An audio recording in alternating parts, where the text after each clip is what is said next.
Hello बच्चों, welcome to our Empower Class channel. So today we will do class 10th topic first chapter real numbers. Okay, तो आज हम लोग real numbers करेंगे। Class 10 का topic है। तो सबसे पहले तो ये जान लेंगे रियल नंबर्स होते क्या हैं। रियल नंबर्स में वो सारे नंबर आते हैं जो हम लोग ने क्लास 8 में पढ़ा था। बस एक नया नंबर है जो हमने क्लास 9 में पढ़ा था, irrational number. Okay, so real number दो नंबर से मिलके बनता है। हमारा रियल नंबर है वो दो नंबर के सेट से मिलके बनता है। First set is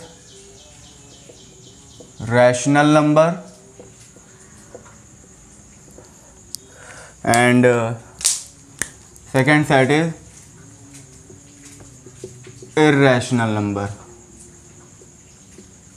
okay, first set में हम लोग रैशनल नंबर देखते हैं और सेकेंड सेट में हम लोग irrational numbers. Real rational numbers क्या हो गया? 1/2, 3/4, 5/6 ये सब है। और 5/0 हमारा रैशनल नंबर नहीं है, बिकॉज रैशनल नंबर किसका फॉर्म होता है? P/Q का, और where Q not equal to 0। जो Q है वो 0 के बराबर नहीं होना चाहिए। And P and Q are integers. What? Integers. तो P और Q हमारे क्या हैं? इंटीजर हैं, और Q नॉट इक्वल टू 0 रहेगा, इसलिए 5/0 हमारा रैशनल नंबर नहीं कहलाएगा। बट इर्रेशनल नंबर्स क्या होते हैं? √2, √3, √5, √7, √11, ठीक है, √8।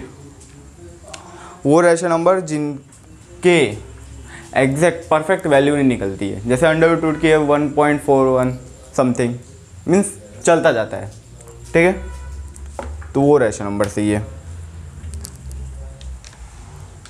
लेट्स रैशनल नंबर्स की हम लोग पहले डेफिनेशन लिख लेते हैं। पहले भी देख चुके हैं, फिर से एक बार कर लेते हैं, ठीक है।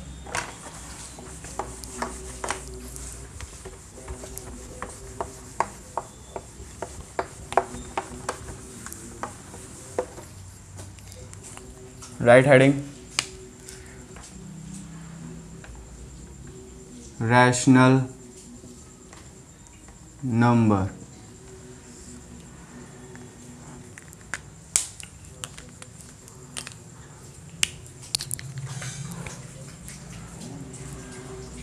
The number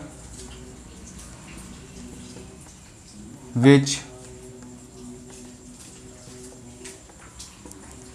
can be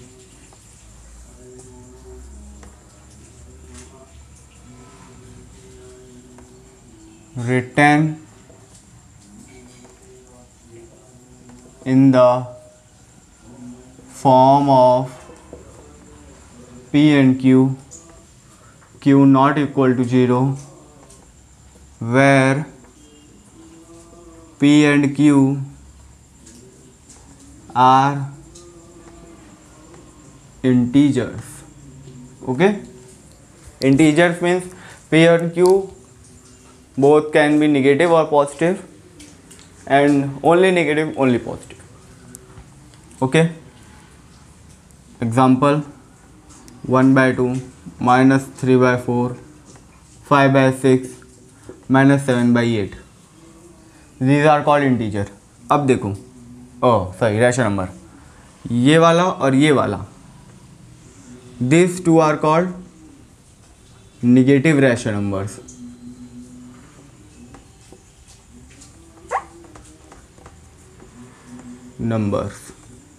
And these two are called positive rational number. Okay, positive rational number की डेफिनेशन क्या होती है?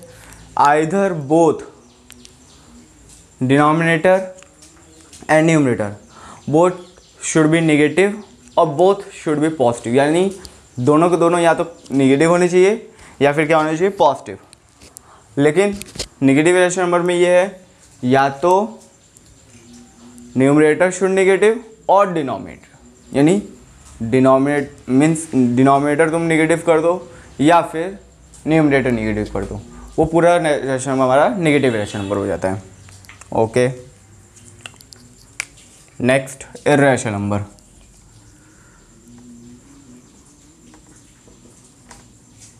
irrational number.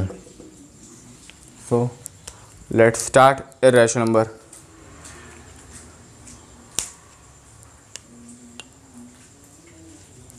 ठीक है,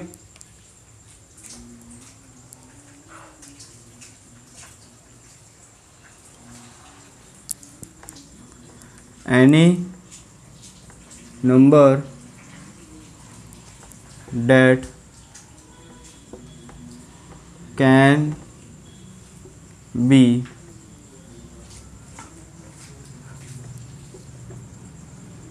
represented on number line but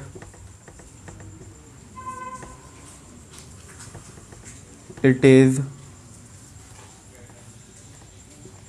not a rational number. The number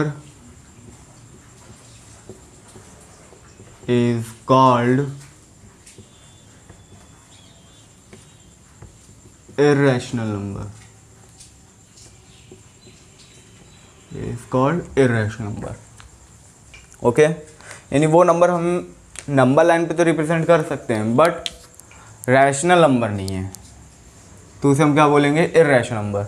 जैसे √2 की वैल्यू क्या होती है, 1.4 समथिंग, ठीक है।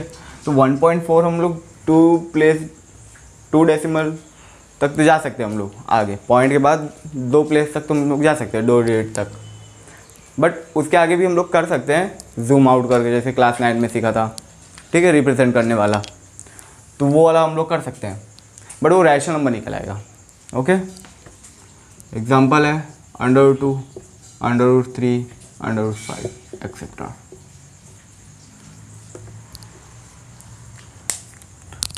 Now when we combine the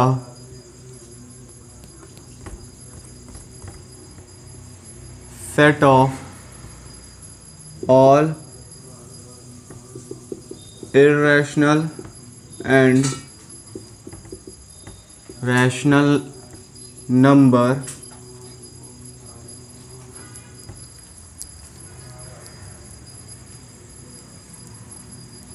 we obtained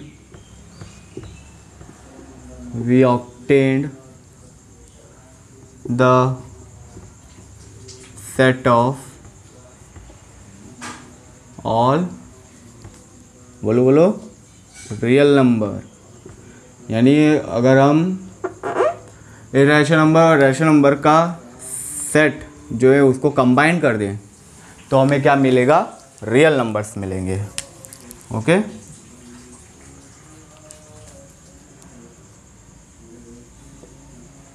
so this is definition of rational, irrational and real number. And we will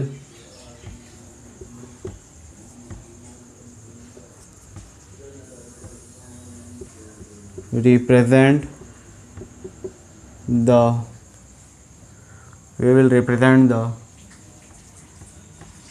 real number by capital R। ठीक है, हम लोग कैपिटल R से रियल नंबर को रिप्रेजेंट करेंगे कि भाई कैपिटल R है, मतलब वो रियल नंबर की कैटेगरी में आता है, रियल नंबर के सेट में आता है।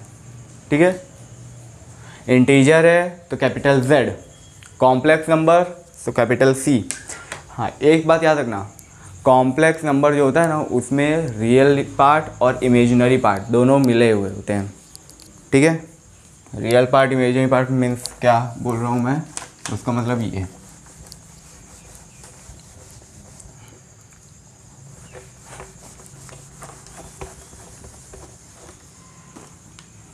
ठीक है, जो हमारा कॉम्प्लेक्स नंबर होता है वो x प्लस आई वाई होता है, और i को हम लोग आयोटा बोलते हैं, और i की वैल्यू होती है √-1, यानी अंडर रूट में अगर -1 है तो वो हमारा i कहलाता है। ठीक है, तो ये हमारा होता है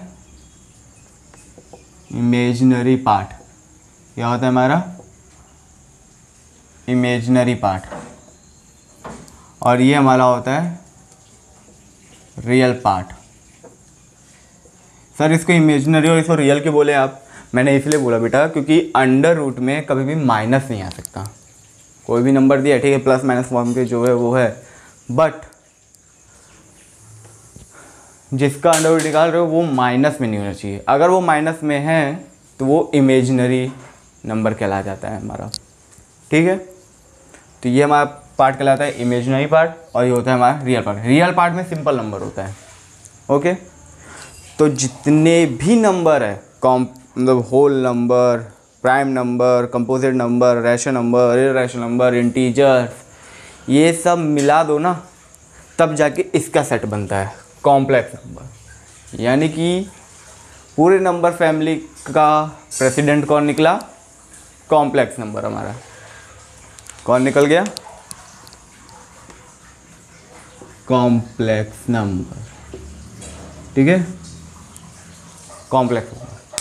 ये जितने भी नंबर्स है, रियल नंबर हो, रैशनल नंबर, इरैशनल नंबर, ठीक है, और प्राइम नंबर, इवन नंबर, जो भी नंबर है, इंटीजर्स, सब का प्रेसिडेंट ये है हमारा rational number, complex number. Okay, don't worry, ये क्लास 11th का टॉपिक है। मैं सिंपल तुम लोग को आइडिया दे दिया हूँ कैसा होता है। अगर जो मैथ लेगा तो उसके लिए बेनिफिट है, और मैं क्लास 11th वाले में वीडियो बनाऊंगा तो उसमें और अच्छे से समझा दूंगा। Okay, so let's start, continue करते हैं हम अपना। तो मैंने आपको रियल नंबर बता दिया कि जो इरैशनल नंबर और रैशनल नंबर के सेट से मिलके बनता है। ठीक है,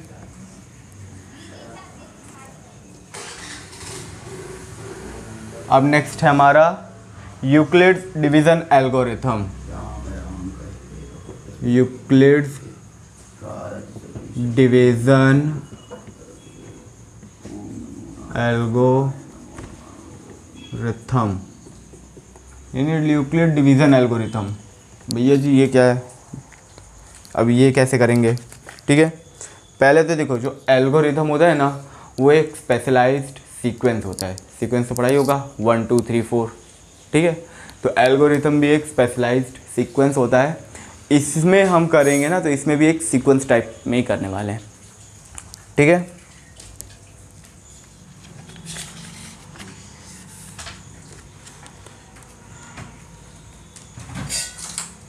यूक्लिड्स डिवीज़न एल्गोरिथम के अंदर एक थ्योरम आती है, Euclid's division lemma.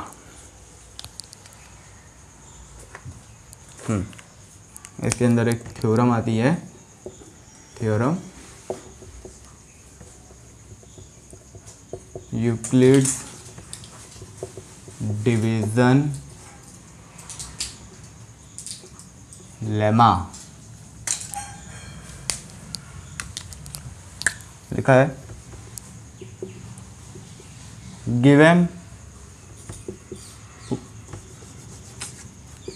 Given positive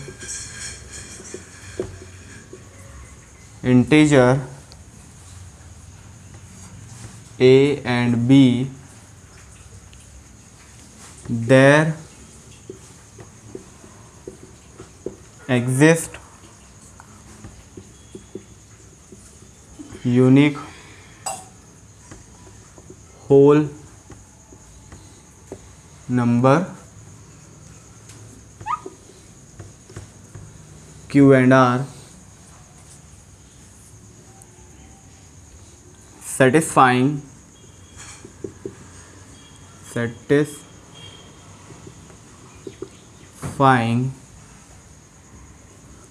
a is equals to b q plus r, ये भी हो सकता है, और b is equal to a q plus r, where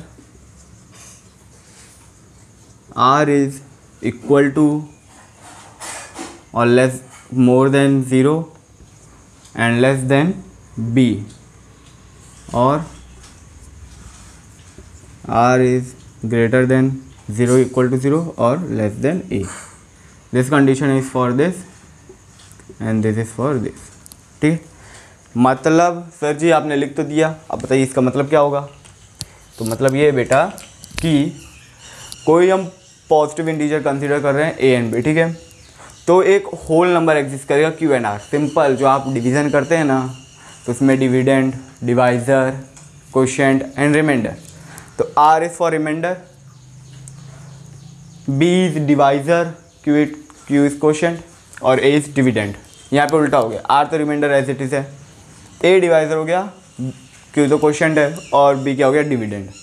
ठीक है, तो अगर डिविडेंड कुछ दिया है, डिवाइज़र कुछ दिया है, क्वोशिएंट कुछ दिया और रिमाइंडर कुछ दिया है, ठीक है, आपने इस इक्वेशन में उसको रखा और वो अगर सेटिस्फाई हो रहा है तो हमारे वो जो नंबर्स, गिवन नंबर्स है, वो हमारे क्या है, करेक्ट है।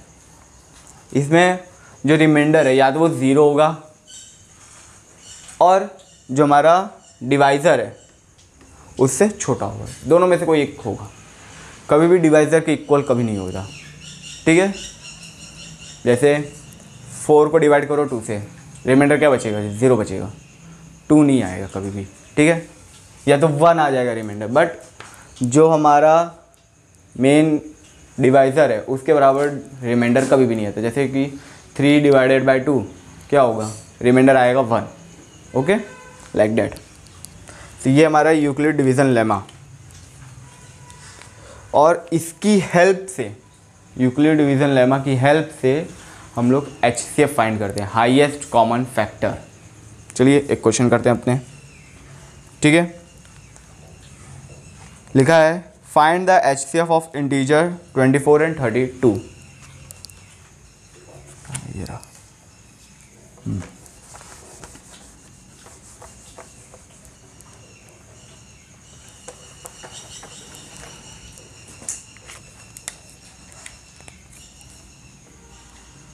Find HCF of 24 and 32। अब ये मेरे से मत पूछना कि सर 24 को 32 से डिवाइड करना है, 32 को 24 से। ये आपके दिमाग में कॉमन सेंस हो तो अच्छा ही है, वही जो बड़ा नंबर है वही डिवाइड होगा छोटे नंबर से। तो ए की जगह रख देते हैं 32, बी की जगह 24। अब डिवाइड करना स्टार्ट करते हैं अपने। चलिए 24 2 जा कितना होगा, 48, बड़ा पड़ गया, यानी 24 1। ठीक है, 32 माइनस 24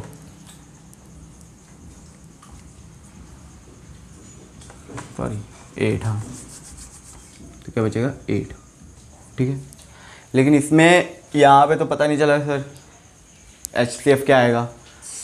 जब नेक्स्ट स्टेप करेंगे ना तो उसमें हम लोगों को ये डिविडेंड ले लेना होता है और ये डिवाइज़र, यानी नेक्स्ट स्टेप में रिमाइंडर हमारा डिवाइज़र बन जाता है और जो डिवाइज़र है वो हमारा डिविडेंड बन जाता है। यानी 24 यहाँ पे आ जाएगा और ये यहाँ पे, तो 8 3 जा 24 ये हुआ। तो बताओ कंप्लीटली किससे डिवाइड हुआ, 8 में से। सो HCF इज़ 8, तो हाईएस्ट कॉमन फैक्टर क्या हो जाएगा हमारा, 8 हो जाएगा। ठीक है, मीन्स जहाँ पे जिस डिवाइज़र से ये डिविडेंड कम्प्लीटली डिवाइड हो गया, मीन्स रिमाइंडर 0 आ गया, तो वो डिवाइज़र हमारा HCF हो जाएगा उन दोनों नंबर्स का। सर मैं जैसे यहाँ पे 24 तो पूरी एग्जैक्टली डिवाइड नहीं किया था, क्या हुआ, रिमाइंडर बचा, और यहाँ पे देखो रिमाइंडर 0 तो नहीं है और ना ही डिवीज़र के पास है, मतलब डिवीज़र भी नहीं है ना। ठीक है, तो मैंने इसको यहाँ पे डिवीज़र में भेजा और इसको यहाँ पे डिविडेंड में भेजा, फिर जब डिवाइड किया आ गया मेरा 0। तो यानी हमारा जो 8 है वो हमारा क्या कहला जाएगा, HCF कहलाएगा, क्योंकि 8 दोनों को डिवाइड कर सकता है, 8 3 जा 24 और 8 4 जा 32, दोनों को डिवाइड कर रहा है। हाईएस्ट कॉमन फैक्टर क्या होता है भाई, जो दोनों का फैक्टर हो और कॉमन ही हो, इसका अगर तुम सिंप्लीफिकेशन लिखोगे तो 8 इंटू 4, ठीक है, और इसका 8 इंटू 3, वो अलग है कि आप 2 करके कर सकते हो, लेकिन तब भी 3 2 तो कॉमन ही निकल रहे हैं हाईएस्ट में, कॉमन फैक्टर तो वही निकल रहा है 3 2, तो 3 2 को मल्टीप्लाई करोगे क्या आ जाएगा, 8 आएगा कि नहीं आएगा। तो यही है डिवीज़न, यूक्लिड्स डिवीज़न लेमा, ठीक है। तो यूक्लिड डिवीज़न लेमा में ज़्यादा कुछ नहीं, आपको 2 नंबर दिया जाएगा और उसका HCF फाइंड करने के लिए बोलेंगे। तो HCF ऐसे निकालते हैं हम लोग। पहले स्टेप में तो सिंपल है, जो नंबर है उनको करो, अगर पहले स्टेप में आ गया तो बहुत अच्छी बात, नहीं आया तो जो हमारा डिवाइज़र था उसको डिविडेंड बना दो और जो रिमाइंडर था उसे डिवाइज़र बना दो, फिर से करो, फिर भी नहीं आएगा तो दोबारा कर दो नीचे साइड, और रिमाइंडर डिवाइज़र डिवाइज़र डिविडेंड, फिर नीचे एट द एंड 0 आ जाएगा। Okay, so we will stop here session, और हम लोग इसके आगे का टॉपिक हमारा है, और नेक्स्ट टॉपिक है फंडामेंटल, कहाँ गया, फंडामेंटल थ्योरम ऑफ अरिथमेटिक। इसमें हम लोग प्राइम नंबर्स क्या होते हैं, कंपोजिट नंबर्स क्या होते हैं, प्राइम फैक्टराइजेशन, वो सब पढ़ेंगे। ओके, तो आज के लिए इतना ही काफ़ी है, मिलते हैं अगली वीडियो में, तब तक के लिए बाय बाय, टेक केयर, जय हिंद।